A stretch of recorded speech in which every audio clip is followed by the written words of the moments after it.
Heading from one grade to another, elementary to middle school, an exciting step for some young students and their parents, but some grade changes come with more difficult transitions than others.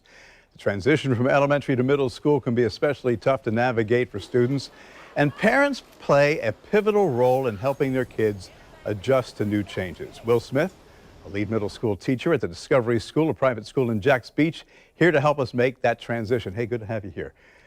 Middle school is an awkward age anyway, so where do you start as a parent in saying to your kids, you know what, we're going to help you out here?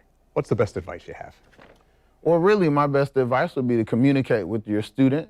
Make sure that you're having an open, honest conversation about what, anxiety or what issues they may be having at school. And then as a parent, keep an open line of communication with your student's teacher as well. Also, you can help them with some coping strategies to deal with that anxiety stuff like mindfulness or maybe getting involved in some extracurricular activities, exercise, and the really trusted advice of going to bed on time and making sure that you eat healthy meals. Oh, going to bed on time, that's a whole nother issue. But you know as well as I do, especially with middle-aged kids, they're not likely to talk about some of the issues. So you've got to look for some other signs. How can you get the kids to open up?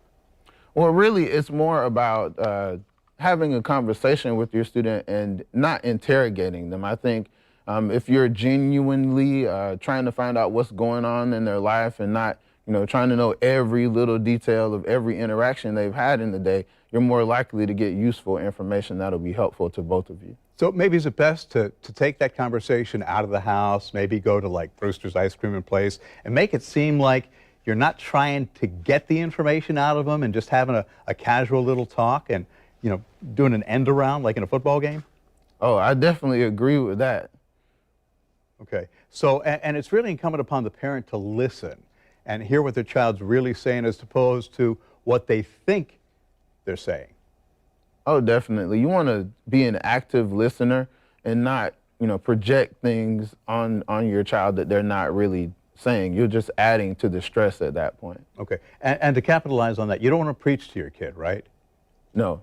Okay, so how does the parent best approach the anxiety and help their child? How do you give them the advice? Because there's an approach that you've got to adapt. Really, using experiences that you have had, some real life situations would be a good way to do that. Also, there's a lot of research-based strategies that you can use to effectively communicate with your child. And I think really just building a bond, over some shared activities or maybe exposing them to something that you like that they might not know will help to bridge that gap. And it's okay to let your kid know, look, you got a problem. I'm not going to lecture you. Come to me and say, hey, you know what? If I can help you out, I will. For sure. All right. And don't use grades as a weapon. Let them know, you know what? You're struggling a little bit. I'm here to help you.